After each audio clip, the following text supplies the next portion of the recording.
Hello students, welcome to my YouTube channel special academy. आप सभी का हमारे इस चैनल पर स्वागत है। स्टूडेंट्स, जैसा कि आप सभी को पता है कि हम हिंदी साहित्य का अध्ययन कर रहे हैं और हिंदी साहित्य में हमारा जो आधुनिक काल का युग है छायावाद, उसके बारे में हम डिस्कस कर रहे थे। और आज का जो हमारा टॉपिक है वो है छायावादोत्तर। छायावादोत्तर युग राष्ट्रीय सांस्कृतिक एवं प्रणयमूलक या व्यक्तिगत काव्यधारा जिसको कहते हैं। तो स्टूडेंट्स, थोड़ा सा हम इसके बारे में जान लेते हैं कि छायावादोत्तर अर्थात उत्तर छायावाद क्या होता है। तो स्टूडेंट्स, जैसा कि आप सभी जानते हैं कि छायावादी काव्य में सांस्कृतिक नवजागरण का बोध होता है, सांस्कृतिक नवजागरण का बोध होता है। और वहीं 1930 के बाद छायावाद में कुछ परिवर्तन हमें दिखाई देता है, जिसे हम उत्तर छायावाद के नाम से जानते हैं। उत्तर छायावादी प्रवृत्ति एक अल्पकालिक प्रवृत्ति रही है। और स्टूडेंट्स, ये जो हमारा छायावादोत्तर काल है, उत्तर छायावाद काल है, इसको दो भागों में डिवाइड किया गया है।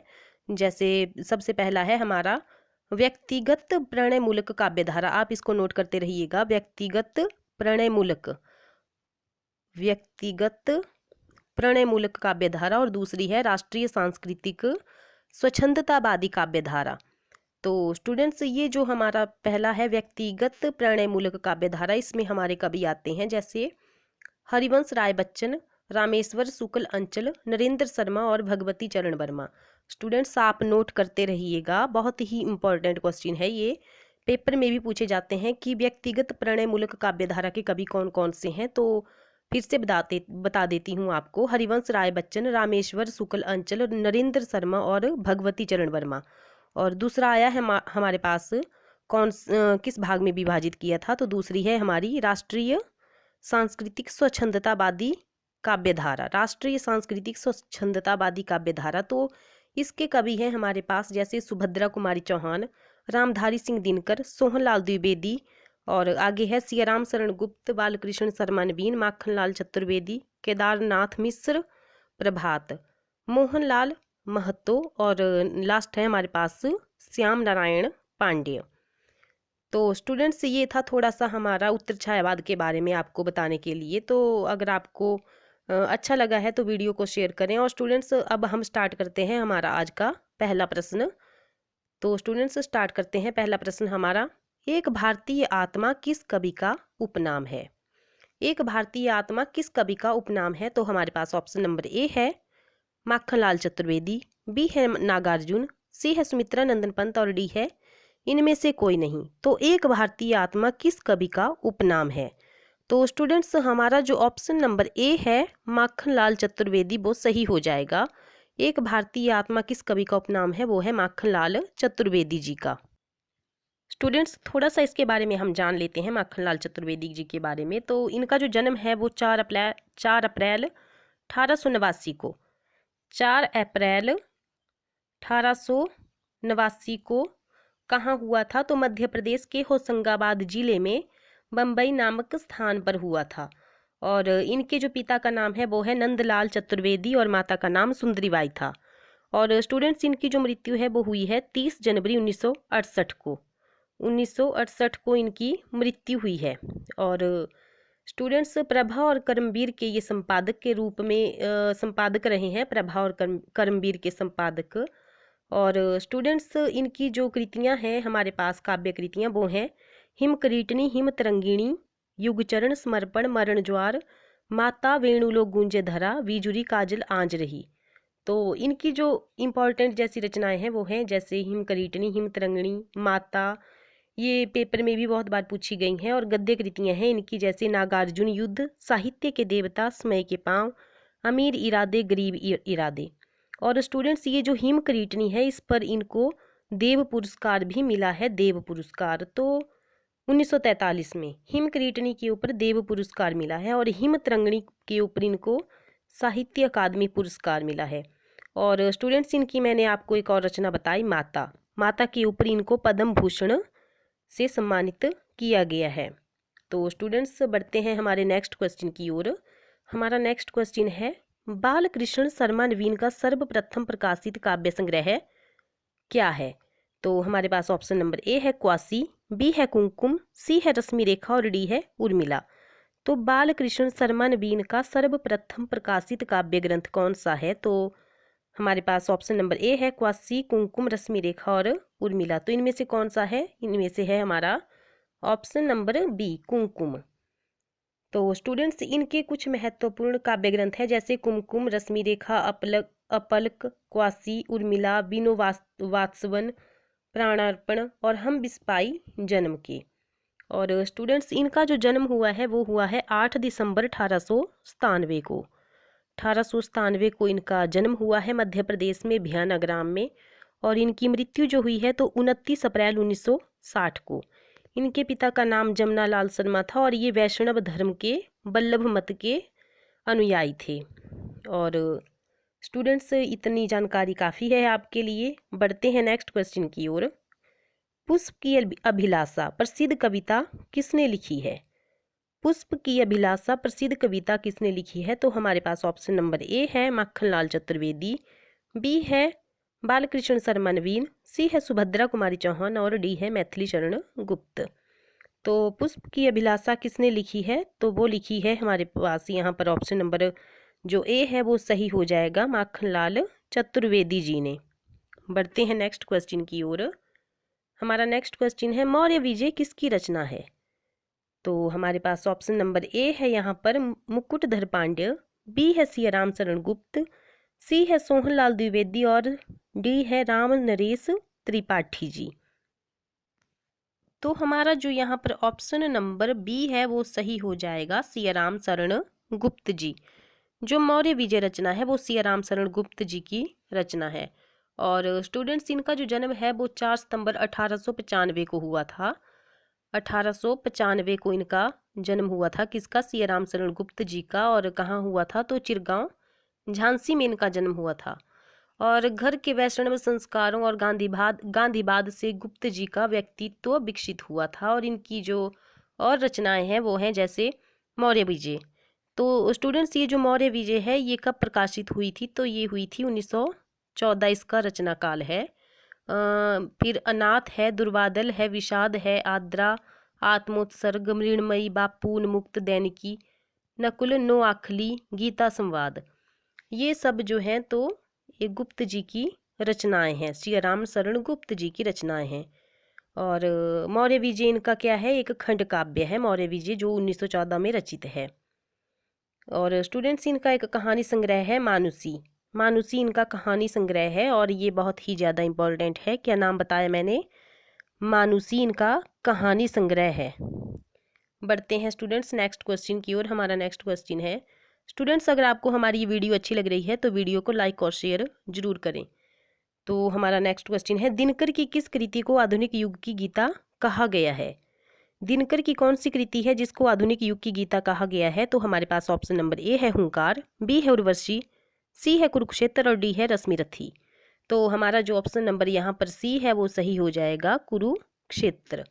कुरुक्षेत्र जो रचना है वो रामधारी सिंह दिनकर जी की रचना है। रामधारी सिंह दिनकर जी की और भी रचनाएं हैं, जैसे उर्वशी, रेणुका, रश्मिरथी, द्वंद्व गीत, बापू, धूप छांव, मिर्च का मजा, सूरज का ब्याह। ये सब क्या हैं? इनकी रचनाएं हैं, काव्य कृतियां हैं। और इनको काव्य संग्रह उर्वशी के लिए 1972 में इनको ज्ञानपीठ पुरस्कार मिला था। किसके लिए काव्य संग्रह है इनका? उर्वशी।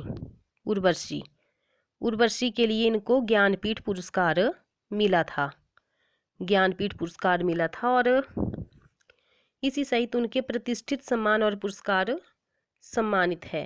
इनके और भी हैं, जैसे रेणुका, हुंकार, रसबंती, द्वंद्व गीत, कुरुक्षेत्र, धूप छांव, सामधेनी, बापू, इतिहास के आंसू। और इनका खंड काव्य है ये जो उर्वशी है इनका ये खंड काव्य है और ये 1961 में इसको रचा गया था। और नेक्स्ट है हमारे पास, नेक्स्ट क्वेश्चन है हमारा दिनकर की कौन सी काव्य कृति भीष्म पितामह एवं धर्मराज के संवाद के रूप में रचित है? दिनकर की कौन सी काव्य कृति भीष्म पितामह और धर्मराज के संवाद के रूप में रचित है? तो हमारे पास ऑप्शन नंबर ए है रश्मिरथी, बी है कुरुक्षेत्र, सी है उर्वशी और डी है इनमें से कोई नहीं। तो हमारा ऑप्शन नंबर जो यहाँ पर बी है वो सही हो जाएगा, कुरुक्षेत्र। कुरुक्षेत्र कब इसका रचना काल है? तो 1946 इसका रचना काल है। 1946 इसका रचना काल है। नेक्स्ट है हमारा क्वेश्चन, हारे को हरिनाम शीर्षक काव्य ग्रंथ के रचनाकार कौन है? तो हमारे पास ऑप्शन नंबर ए है दिनकर, बी है मैथिलीचरण गुप्त, सी है तुलसीदास और डी है वियोगी हरि। तो हारे को हरिनाम ये जो शीर्षक है ये काव्य ग्रंथ, इसके रचनाकार कौन है? तो हमारा जो ऑप्शन नंबर यहाँ पर ए है वो सही हो जाएगा, दिनकर जी। और ये कब रचा गया था? तो इसका रचनाकार है 1970।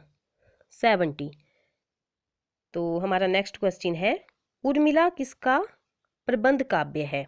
उर्मिला किसका प्रबंध काव्य है? तो हमारे पास ऑप्शन नंबर ए है नरेंद्र शर्मा, बी है मैथिलीचरण गुप्त, सी है बालकृष्ण शर्मा नवीन और डी है इनमें से कोई नहीं।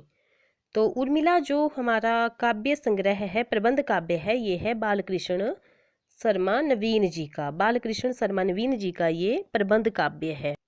अभी मैंने आपको इनकी और भी रचनाएं बताई, जैसे कुमकुम, रश्मि रेखा, अपलक अपलक, क्वासी, उर्मिला, विनोवात्सवन, प्राणार्पण और हम बिस्पाई जन्म के।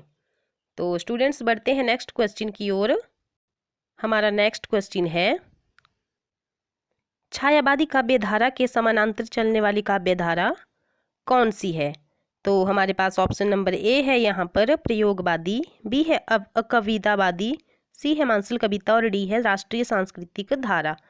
तो छायावादी काव्य धारा के समानांतर चलने वाली काव्य धारा है राष्ट्रीय सांस्कृतिक धारा, जिसको हम उत्तर छायावाद के नाम से भी जानते हैं।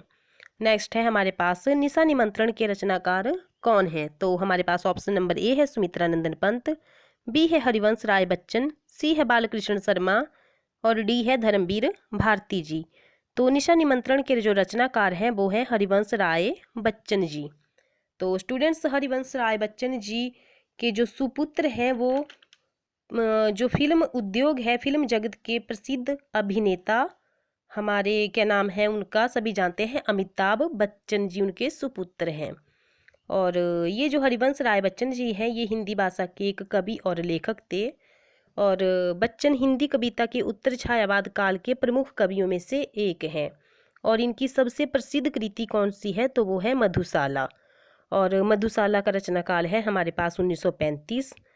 और इन्होंने बहुत सारी रचनाएं लिखी हैं, बहुत सारी कृतियां हैं इनकी, जैसे तेरा हार, मधुशाला, मधुबाला, मधुकलश।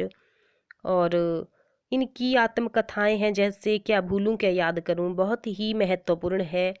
और नीड़ का निर्माण, फिर बसेरे से दूर, 10 द्वार से सोपान तक। और स्टूडेंट्स, ये जो इनकी काव्य कृतियाँ हैं जैसे मधुशाला, मधुबाला और मधुकलश, ये जो काव्य कृतियाँ हैं ये हालावादी रचनाएं हैं। और हरिवंश राय बच्चन जी को हालावाद का प्रवर्तक भी माना जाता है। और स्टूडेंट्स, हालावाद का समय क्या है, समय सीमा? तो 1933 से 1938 जो है तो हालावाद की सीमा है। मधुशाला इनकी सबसे प्रसिद्ध कृति है। तो स्टूडेंट्स बढ़ते हैं नेक्स्ट क्वेश्चन की ओर। हमारा नेक्स्ट क्वेश्चन है, दिनकर की काव्य रचना कौन सी नहीं है? तो हमारे पास ऑप्शन नंबर ए है त्रिधारा, बी है कुरुक्षेत्र, सी है हुंकार और डी है उर्वशी। तो दिनकर की कौन सी काव्य रचना नहीं है? तो वो है त्रिधारा। और ये जो त्रिधारा रचना है ये सुभद्रा कुमारी चौहान जी की रचना है।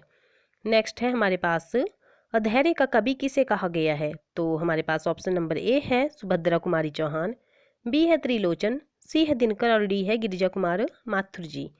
तो अधैर्य का कवि किसे कहा गया है? तो ये कहा गया है दिनकर जी को। नेक्स्ट है हमारे पास, कभी कुछ ऐसी तान सुनाओ जिससे उथल पुथल मच जाए, नवीन की इस रचना का मूल स्वर क्या है?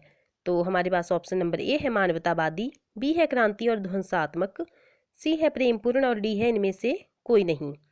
तो इसका जो राइट आंसर है वो है क्रांति और ध्वंसात्मक। नेक्स्ट है हमारे पास, कौन राष्ट्रीय सांस्कृतिक धारा का कवि नहीं है?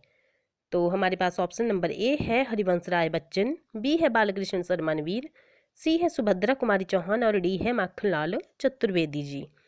तो राष्ट्रीय सांस्कृतिक धारा के कवि कौन नहीं है? तो वो है हरिवंश राय बच्चन जी। इनको हालावाद का प्रवर्तक माना गया है। नेक्स्ट है हमारे पास, राष्ट्रीय सांस्कृतिक धारा की कृति त्रिधारा और मुकुल के रचयिता कौन है? तो हमारे पास ऑप्शन नंबर ए है सियाराम शरण गुप्त, बी है बालकृष्ण शर्मा नवीन, सी है सुभद्रा कुमारी चौहान और डी है माखनलाल चतुर्वेदी जी। तो त्रिधारा मुकुल के रचयिता कौन है? तो वो है सुभद्रा कुमारी चौहान जी। तो स्टूडेंट्स, अगर आपको हमारी ये वीडियो अच्छी लगी है तो वीडियो को लाइक, शेयर और सब्सक्राइब जरूर करें। Thank you.